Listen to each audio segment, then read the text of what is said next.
Hi, this is a review of an electric cello that I bought from a company in China called Yinfente. I bought it through eBay for about $400. It shipped very quickly and was ready to play pretty much out of the box.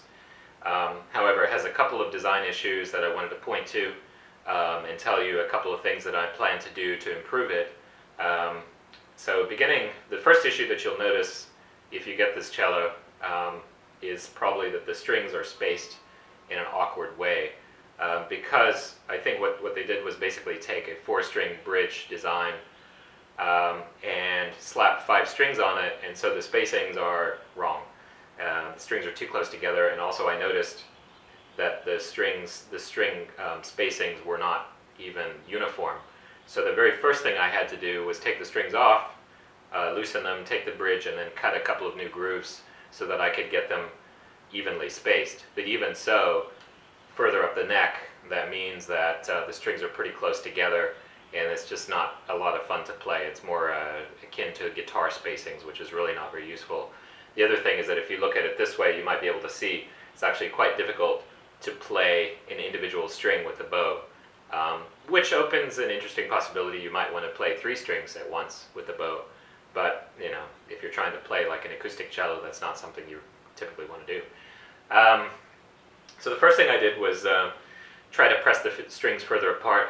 I went to the limits of the bridge and just really didn't work. So right now I'm, with the help of a local woodworker, going to make some new bridges that have a broader span.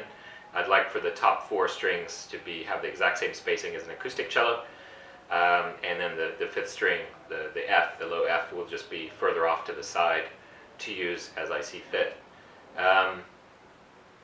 There are a couple other design issues with it. Up here, well, one thing you'll notice is that the typical distance of the neck on an acoustic cello is about this distance from my thumb to the tip of my pinky, and you can see that on this instrument it's a lot longer. So that's a big problem right off the bat.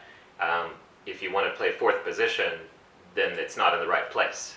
4th position would be somewhere like here rather than with your thumb kind of against there. So this is, it's just not very useful that the spacing is so different, and I would recommend that the designers consider making it more akin to the length of the neck of an acoustic cello. The other thing is just a couple of minor things. On the back there's this little hanger object, hook, I guess, that you're supposed to maybe have something around your neck. Problem is that this thing resonates with the low F, so that has to go. Also there's this kind of kickstand object. I have no idea what I'm supposed to do with that.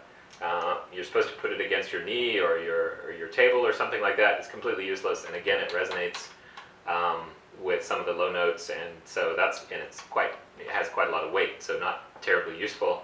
So that's going to go as well. The mechanism for holding the strings is fine on the low end down by the bridge, but when you come up to the tuners, so it's got these guitar tuners on there, which you would think would be pretty handy, but look what they've done is they've actually got the tuners facing downwards towards where your shoulder might be or your ear or something like that. So what happens is that you actually tend to lose tone if you just slightly bump these things, which is really really useless. And so what you need to do, I think one of the things that I plan to do is to take the tuners and simply rotate them up like that so that they don't bump, and that should solve that problem. In terms of sound, the sound is actually not bad. Of course, it doesn't have much sound. It's meant to be somewhat quiet, and I bought it as a practice instrument.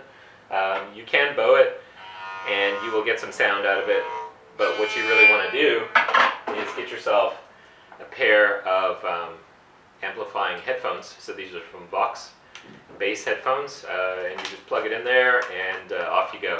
And you get plenty of sound, and then of course you can use all kinds of different guitar distortions, whatever you like. It's quite a lot of fun. So overall, it's a fun instrument. I think it needs some changes. Again, the major changes that it needs are the string spacings if you get the 5-string. The bridge definitely needs to be changed. And this is just painted wood, so it's really not that expensive to build something else. The tuners are in the wrong place. I mean, they're facing in the wrong direction. The neck is too long. If you're trying to use intuition from an acoustic cello, such as the one behind me, that's not going to be very useful.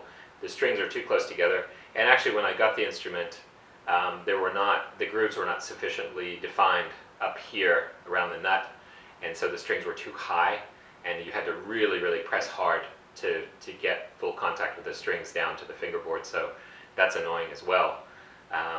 But these are all relatively minor things, and maybe the next review I'll show you what happened after the modifications. I think it'll be a lot more fun to play, whether in acoustic style or perhaps in some other more creative style.